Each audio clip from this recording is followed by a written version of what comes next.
ஓம் ஸ்ரீ குருப்யோ நமக. நன்றாக குருவாழ்க, குருவே துணை. பரபிரம்ம ருத்ரகாயத்ரி ஞானஸ்தலத்தின் நண்பர்களுக்கு வணக்கங்களும் வாழ்த்துக்களும். தினப்பலன் வரிசையில் நம்ம இந்த வாரம் 8 நாட்களுக்கான பலனை பார்க்க போகிறோம். நவம்பர் 15 முதல் நவம்பர் 23 வரைக்கும் 22 வரைக்கும் தினப்பலன் பார்க்க போகிறோம்.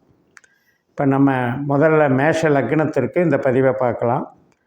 மேஷ லக்னத்தை பொறுத்த வரைக்கும் செவ்வாயினுடைய வீடு இன்றைக்கு கோச்சார நிலைகள் அப்படின்னு எடுக்கும் பொழுது சூரியன் விசாக நட்சத்திரத்திலையும், செவ்வாய் பூச நட்சத்திரத்திலையும், புதன் கேட்டை நட்சத்திரத்திலையும், குரு மிருகசிரீஷ நட்சத்திரத்திலையும், சுக்கிரன் மூல நட்சத்திரத்திலையும், சனி சதய நட்சத்திரத்திலையும், ராகு உத்திரட்டாதி நட்சத்திரத்திலையும், கேது அஸ்த நட்சத்திரத்திலையும் இந்த முதல் நாளில் தொடங்குறாங்க.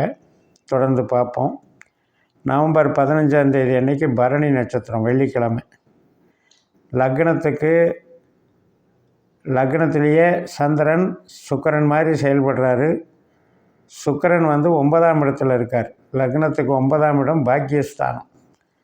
அதனால் இன்றைக்கி வெளி வட்டார பழக்க வழக்கங்கள், தர்ம காரியங்கள், கோவில் சார்ந்த நிகழ்வுகள், பூர்வீகம் சார்ந்த ஈடுபாடுகள், மேல்கல்வி, உயர்கல்வி, ஆராய்ச்சி கல்வி, இது சார்ந்த நன்மைகள் இதெல்லாம் நடக்கும். சுக்கிரன் அவர் கேதுவை போல செயல்படுகிறார்.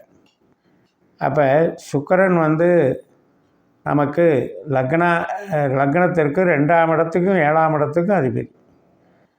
அப்போ நம்முடைய ஈடுபாடு, சமூகம் சார்ந்த ஈடுபாடுகள், இதில் எல்லாம் இன்வால்மெண்ட்டு நல்லாயிருக்கும், வளர்ச்சிகள் கொடுக்கும். வேலை வாய்ப்புகளுக்கும், சர்வீஸுக்கும், சொந்த தொழிலுக்குமே நல்லாயிருக்கும். பண வரவு நல்லாயிருக்கும். நவம்பர் 16ஆம் தேதி சனிக்கிழமை, கார்த்திகை நட்சத்திரம். இந்த நவம்பர் 15 வெள்ளிக்கிழமை இரவு 9:54க்கு பரணி முடிஞ்சு கார்த்திகை 1ஆம் பாதம் மேசராசியில் நைட்டில் நடக்குது. அதுக்கப்புறம் நமக்கு சனிக்கிழமை நவம்பர் 16ஆம் தேதி கார்த்திகை 2, 3, 4 பாதங்கள் ரிஷபராசியில் இருக்குது. சந்திரன் ரிஷபராசியில் சூரியனுடைய நட்சத்திரத்தில் போகிறாரு. சூரியன் விசாக 4ஆம் பாதத்தில் விருச்சிக ராசியில் இருக்கார்.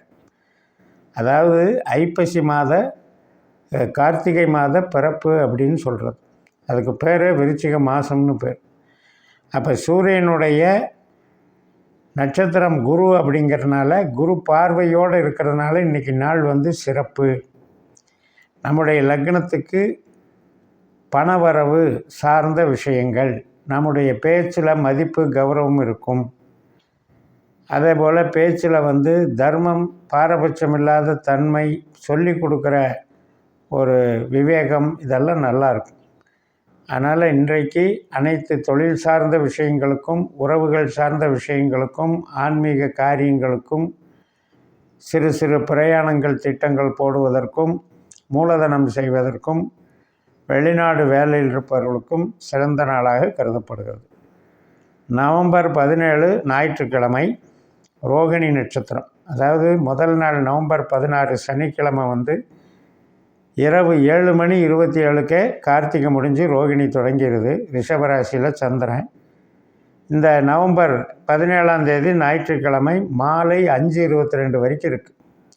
சந்திரன் உச்சமாகிறது தான் ரோகிணி நட்சத்திரம். அப்போ 2ஆம் இடம் அப்படிங்கிறது நமக்கு வலுத்து காணப்படுது. வீடு சார்ந்த நன்மைகள், இடம் சார்ந்த நன்மைகள், வீட்டுக்கு தேவையான பொருட்கள் வாங்குதல், இன்டீரியர் டெக்கரேஷன், ரியல் எஸ்டேட்டு மற்றும் ஹோட்டல், உணவு விடுதிகள், கலை சம்பந்தப்பட்ட தொழில். இப்போ ஒரு தையல் கலை செய்கிறாங்க அப்படின்னா அது கலை சார்ந்த தொழில். கலை, பழம் பண்ணைகள், விவசாயம், இதுக்கெல்லாம் நல்லா இருக்குது. வாட்டர் சோர்ஸ் சம்மந்தப்பட்ட அனைத்து தொழில்களும் சிறப்பாக இருக்கும்.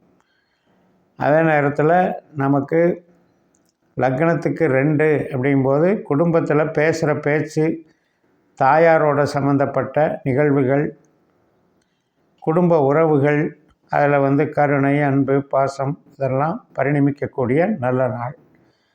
நவம்பர் 18ஆம் தேதி திங்கட்கிழமை, மிருகசிரீஷ நட்சத்திரம் 3, 4 பாதம். சந்திரன் மிதுன ராசியில் போயிடுறார். ரிஷபராசியில் 1-2 பாதங்கள் இருக்குது மிருகசீரிஷம். அது ஞாயிற்றுக்கிழமை இரவே முடிஞ்சிடுறதுனால திங்கக்கிழமை பகலில் நமக்கு மதியம் 3:48 வரைக்கும் மிதுன ராசியில் உள்ள மிருகசீரிஷ நட்சத்திரத்தில் சந்திரன் போகிறாரு. அப்போ இந்த மிருகசீரிஷம் என்பது செவ்வாயினுடைய நட்சத்திரங்கிறதுனால இன்றைக்கி நமக்கு மனதிற்கினிய நிகழ்வுகள் நடக்கும். நல்ல ஒரு மூளை உழைப்பு சார்ந்த தொழில் செய்கிறவங்க, கமிஷன் தொழில் செய்கிறவங்க மற்றும் படிப்பு சம்மந்தப்பட்ட காரியங்களில் ஈடுபடுறவங்க, கலை தொடர்புகள், மீடியா, இதுக்கு எல்லாமே நல்லா இருக்குது. வீடு கட்டுறது, இடம் வாங்கிறது, வாகனம் சம்மந்தப்பட்டது இன்றைக்கி கொஞ்சம் நல்லா இல்லை. அதனால் அந்த கடமைகளை இன்றைக்கி தவிர்த்துக்கோங்க. நல்ல ஒரு மனதிற்கினிய நிகழ்வுகளும் நல்ல செய்திகளும் இன்று சேரும். நவம்பர் 19 செவ்வாய்க்கிழமை திருவாதிரை நட்சத்திரம். திங்கட்கிழமை மதியம் 3:48க்கு தொடங்கி செவ்வாய்க்கிழமை நவம்பர் 19 மதியம் 2:55 வரைக்கும் திருவாதிரை நட்சத்திரம். மிதுன ராசியில் ராகு மாதிரி சந்திரன் செயல்படுறார். அப்போ ராகு நமக்கு 12ஆம் இடத்துல இருந்தால் கூட சனி நட்சத்திரத்தில் இருக்கிறதுனால இன்றைக்கி லாபம் கிடைக்கும், நல்ல சந்தோஷம் கிடைக்கும், உறவுகள் சார்ந்த உற்சாகமும் இருக்கும், நண்பர்கள், மூத்த சகோதர சகோதரி வகையில் நன்மைகள் நடக்கும், பிரயாணங்கள் இருக்கும், நல்ல இனிமையான நாளாக அமையும். நவம்பர் 20 புதன்கிழமை புனர்பூச நட்சத்திரம் மதியம் 2:49 வரைக்கும். முதல் நாள் செவ்வாய்க்கிழமை 2:55க்கே புனர்பூசம் தொடங்கிடுது. மறுநாள் புதன்கிழமை 2:49 வரைக்கும் புனர்பூசம் இருக்கிறது. அதனால் புதன்கிழமை காலையில் புனர்பூசம் 4ஆம் பாதத்தில் சந்திரன் போகிறதுனால கடகராசி சந்திரனாகவே நமக்கு இருப்பார். அப்போ குரு நமக்கு 2ஆம் இடத்துல செவ்வாய் மாதிரி செயல்படுறதுனால இன்றைக்கும் பொருள் வரவு, உற்பத்தி சார்ந்த தொழில்கள், எலக்ட்ரிக்கல், எலக்ட்ரானிக்ஸ், கம்யூனிகேஷன் மற்றும் நமக்கு இந்த ஸ்பேர் பார்ட்ஸ் இண்டஸ்ட்ரீஸ், இதில் பெயிண்டிங், ஹார்ட்வேர் இதெல்லாம் செய்கிறவங்களுக்கெல்லாம் நல்லாயிருக்கும்.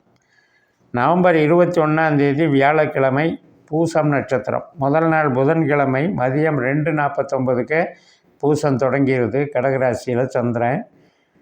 வியாழக்கிழமை நவம்பர் 21 மதியம் 3:35க்கு வரைக்கும் பூசம் இருக்குது. இந்த பூசம்ங்கிறது சனியினுடைய நட்சத்திரங்கிறதுனால இன்றைக்கி வரவு செலவு ஈக்குவலாக இருக்கும்.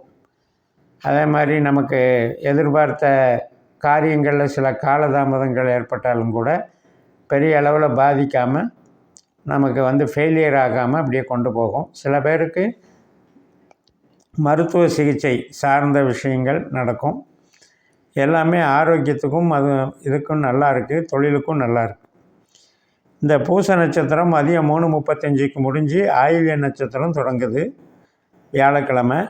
மறுநாள் வெள்ளிக்கிழமை நவம்பர் 22 மாலை 5:09 வரைக்கும் இந்த ஆயில்ய நட்சத்திரம் இருக்குது. புதனுடைய நட்சத்திரம்.